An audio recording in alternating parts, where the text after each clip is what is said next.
dari awal pertama kali ya ujian dengan ya. Langsung itu dari dalam. Oke, sebelumnya assalamualaikum warahmatullahi wabarakatuh. Waalaikumsalam. Aku tahu dengan siapa? Saya Ibu Erna. Ibu Erna. Di sini sebagai apa? Saya sebagai wakil kepala sekolah bidang kurikulum, membantu kepala sekolah. Kepala sekolah bidang kurikulum. Jadi perkenalan Bu, saya sendiri namanya Doi. Saya di sini sebagai ketua kelompok dan saya bersama teman-teman saya ini ingin melakukan wawancara nih Bu terkait dengan perkembangan kurikulum.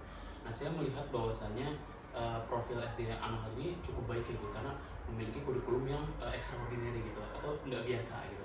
Jadi kita punya ketertarikan buat observasi kesini gitu, karena dalam mata kuliah pengembangan kurikulum ini kita itu niatnya akan mencari sebuah sekolah yang dimana tuh sekolah itu punya program khusus, punya sesuatu yang bisa diunggulkan dan mungkin nanti bisa menjadi inspirasi buat sekolah lain gitu Bu. Jadi mohon izin Bu untuk direkam dan nanti kita juga bakal melihat profil-profil sekolah, boleh Bu?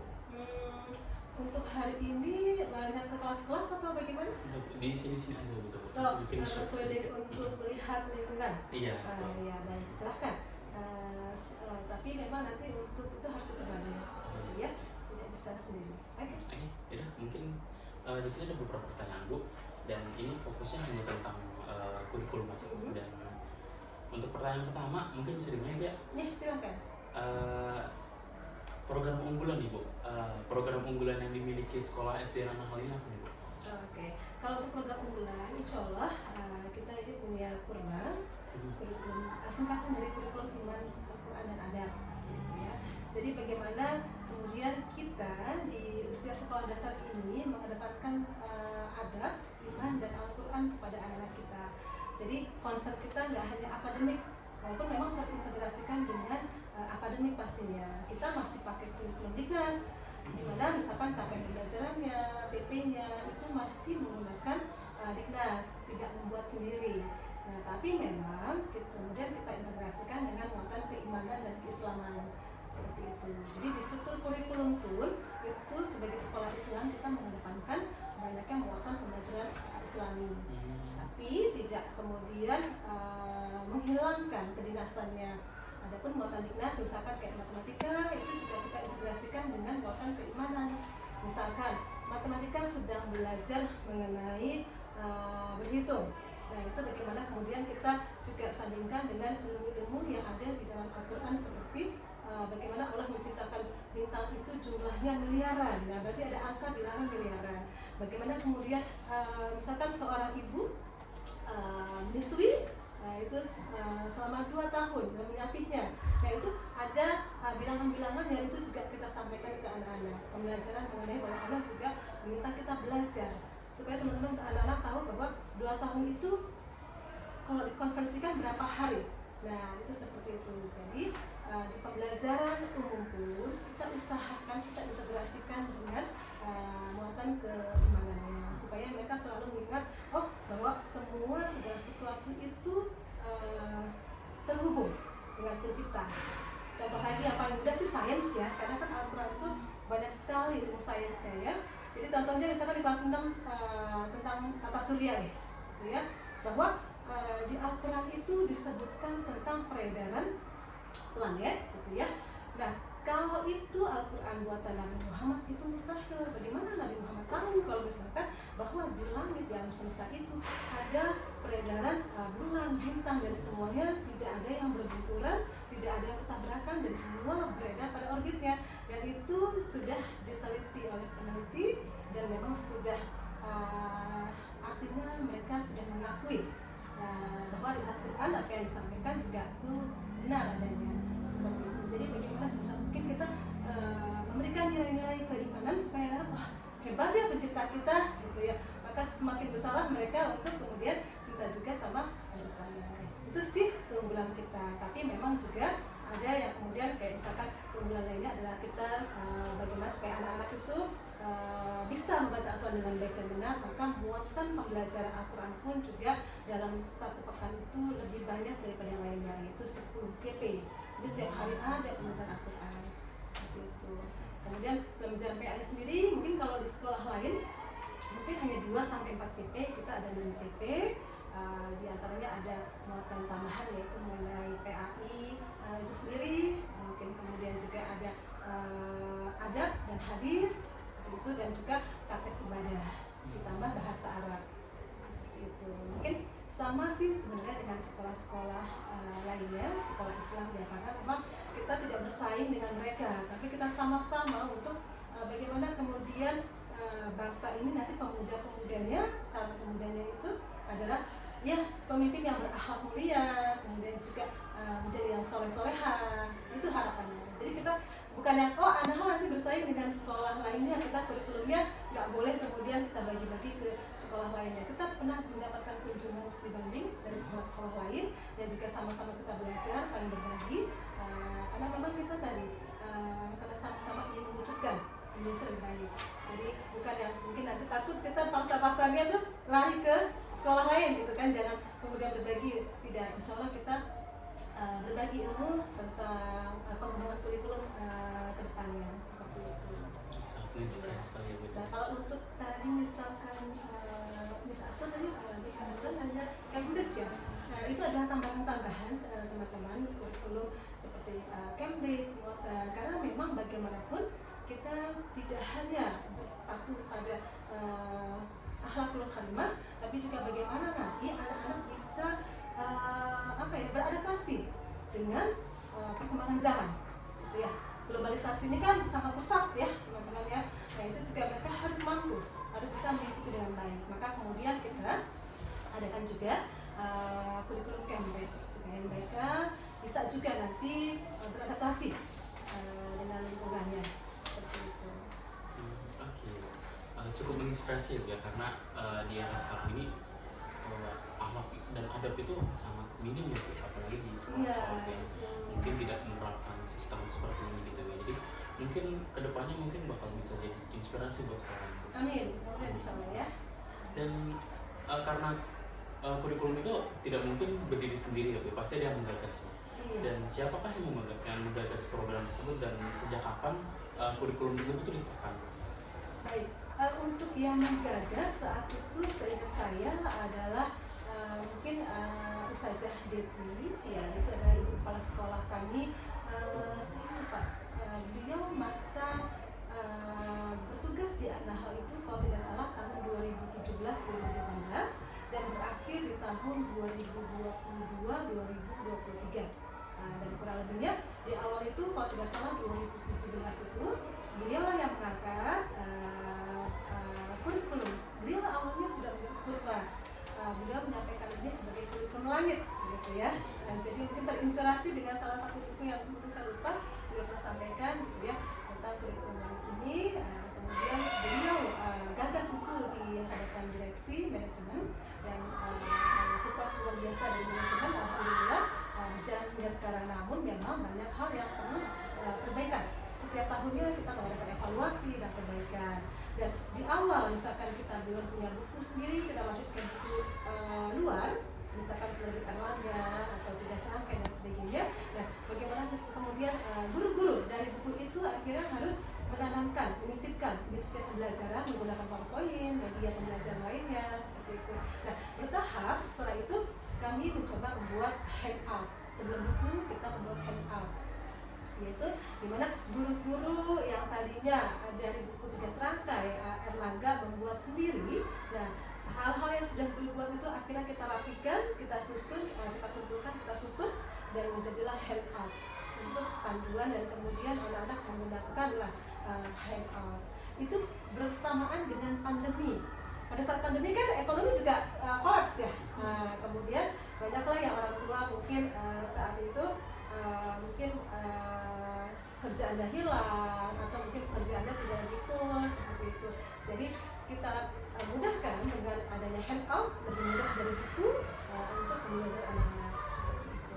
Nah, makin kesini sudah ada perbaikan atau mungkin pengembangan, yaitu akhirnya handout yang tadinya hanya berupa fotokopi itu kita kembangkan menjadi buku yang kita cetak dengan warna dan lebih eksklusif seperti itu. Tapi itu pun kita nggak berhenti, karena kita selalu kita kaji apakah ada kekurangan dari buku ini seperti itu. Terus sih Bu, untuk yang melatar belakangi program tersebut kan Bu, pasti harus sejalan dengan visi misi ya Bu. Iya. Kira-kira program ini tuh sesuai dengan visi misi sekolah Bu? Iya, visi kita kan memang adalah menjadikan sekolah ini sekolah unggulan. Ya. Kalau untuk visi lembaga menjadi sekolah unggulan meneruskan Al-Quran dan Sunnah. Tapi kalau di SD sendiri ya tadi bagaimana kemudian kita berupaya menciptakan siswa-siswi yang berakhlak karimah, memiliki jiwa kepemimpinan, berwawasan global. Seperti itu. Dan juga tidak lupa peduli lingkungan. Nah, kalau untuk kegiatan-kegiatan yang pendukungnya selain di dalam KBM atau kegiatan belajar mengajar, juga ada yang namanya intrakurikuler ya, tadi mungkin pembelajaran edutrip. Nah, itu adalah pembelajaran intrakurikuler untuk mendukung, mensupport materi-materi dalam KBM. Seperti itu. Misalkan ada pembelajaran tentang PKM, itu kan organisasi pemerintahan ya. Nah, itu misalkan tentang struktur pemerintahan, nah ini namanya MPR, DPR dan sebagainya.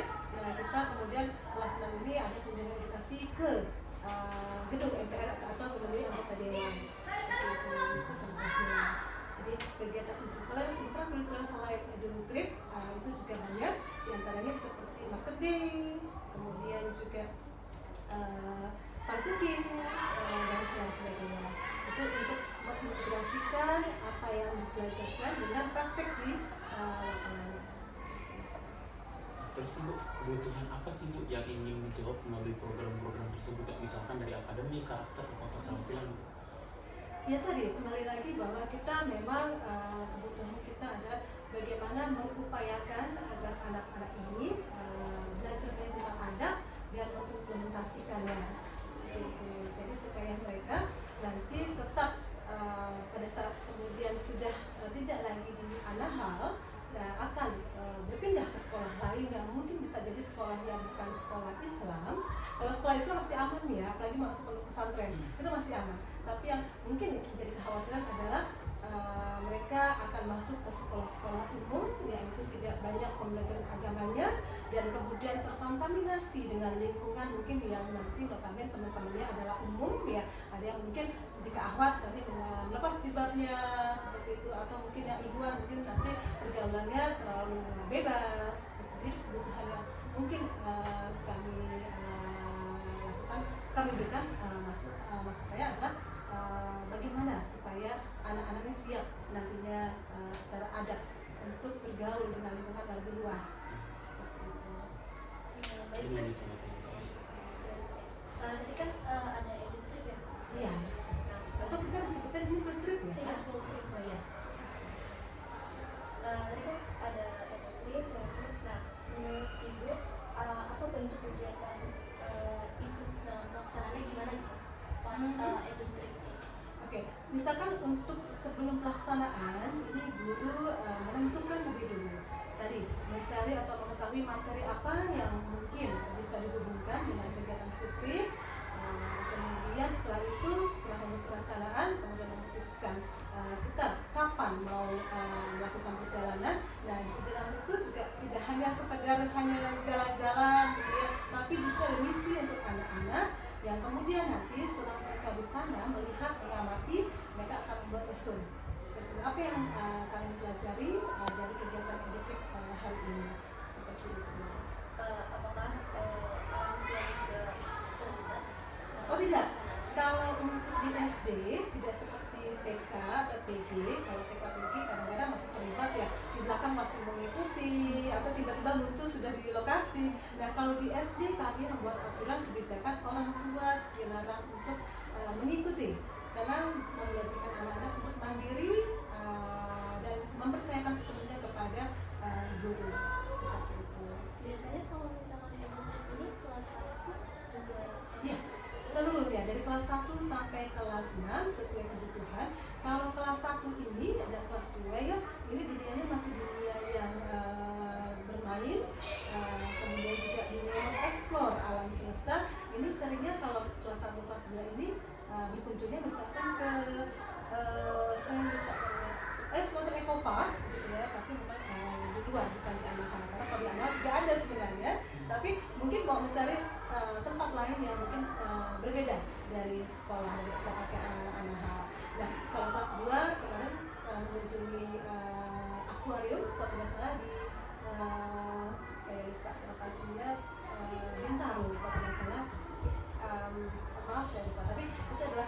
Marina Sasa gitu ya, yang di daerah Bintaro gitu.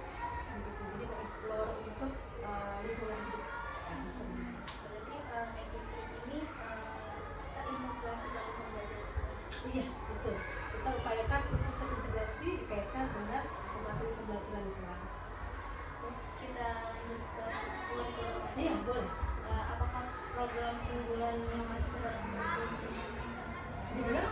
Apakah ada program unggulan yang lain yang masuk ke kurikulum ini? Ya, tadi kan ada tambahan ya, tadi ada apa?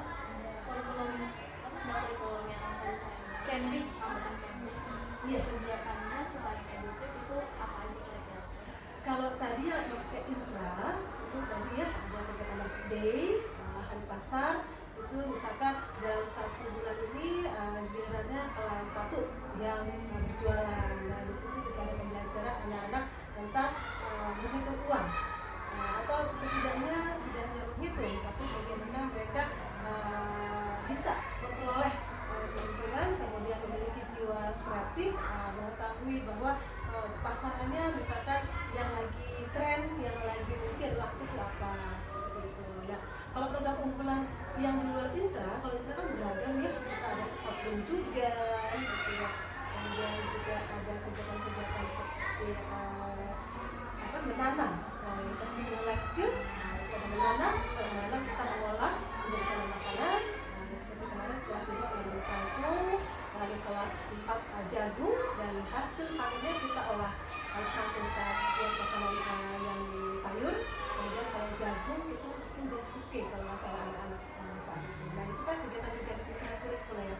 Namun kalau untuk kurikulum tambahan tadi kita sudah menggunakan UMI sebagai salah satu upaya anak-anak senang belajar Al-Quran, karena metode UMI, kurikulum UMI berbeda dengan kurikulum pembelajaran Al-Quran lainnya. Karena setelah kita gali atau setelah kita uji coba beberapa kali kurikulum Quran, itu metode maksudnya, itu inilah yang tercepat anak-anak bisa menghafal karena menggunakan langgam yang sudah pasti.